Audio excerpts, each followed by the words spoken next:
We began to see young women's meetings and young people's women's and LGBT meetings and non-smoking meetings and double trouble in recovery. I mean, every imaginable specialty.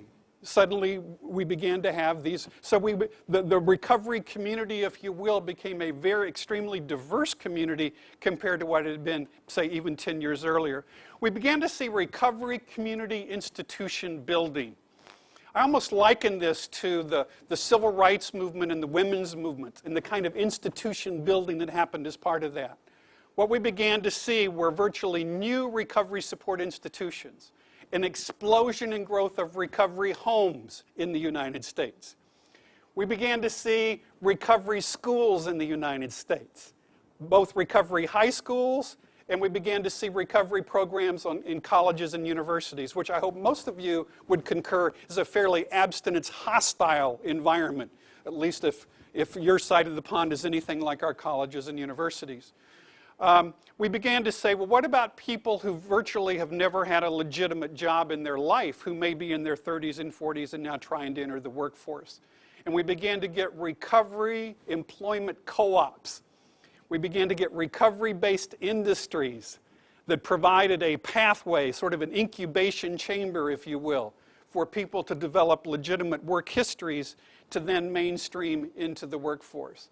We began to get the dramatic growth in recovery ministries. We even have recovery churches in the United States, where recovery is part of their institutional identity.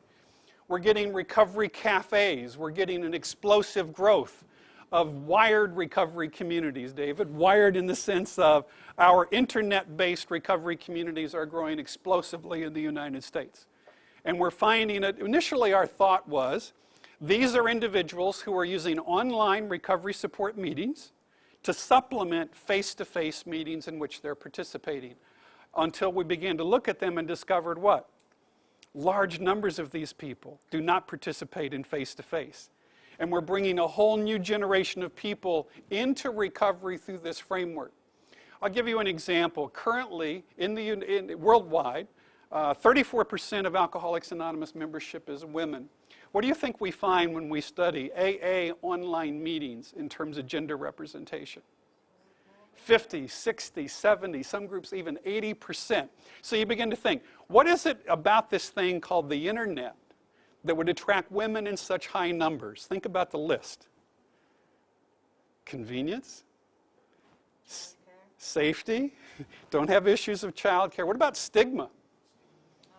Many women will go online. Let's say we have one of your criminal court justices who inadvertently becomes addicted to Vicodin, secondary to acute or chronic pain, goes to treatment in some exclusive tennis camp for 4 to 6 weeks, returns with the admonition that they need to participate in a group called Narcotics Anonymous. What are the probabilities this person will make an NA meeting as one of your chief justices here in this country? Virtually impossible. Guess where we're finding them? We're finding them in online meetings. A whole range of high-status professionals are coming online who you would never see in traditional recovery communities.